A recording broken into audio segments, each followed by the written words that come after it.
that all government officials, top to bottom, need to focus on the people.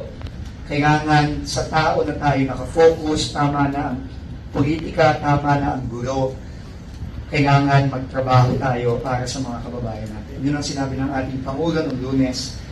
At itong ginawa ng Pangulo ngayon ay napakalakas at napakatibay na mensahe sa lahat ng mga kawani at opisyal ng gobyerno na kailangan sumunod tayo sa direktiba ng Pangulo. Ang focus natin dapat ay magtrabaho para sa ating mga kababayan. At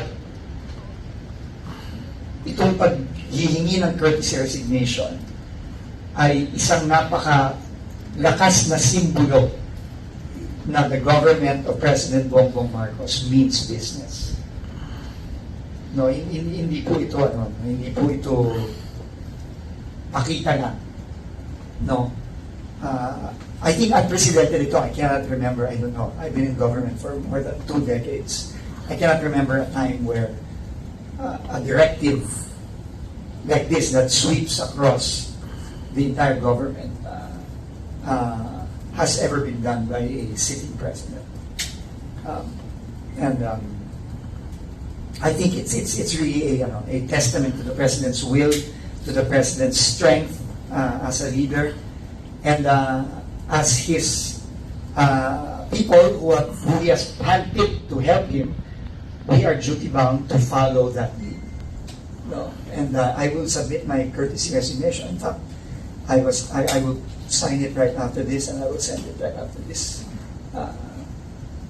this press conference, because that is our responsibility. But I think on a last note, the most important thing I think that this message sends is that alam mo, typically ang mga kabinete, ang laging sinasabi ng kabinete is we serve at the pleasure of the president. Totoo naman yun.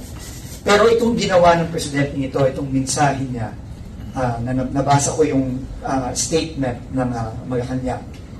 Hindi lang serving at the pleasure of the president. We serve at the pleasure of the people. Yun ang sinasabi ni Pangulo. Kasi ang sabi niya, kailangan tayong lahat, tao ang focus, hindi ang mga iba't ibang bagay. So with that, I serve at the pleasure of the president, and most especially, we all serve at the pleasure of the people.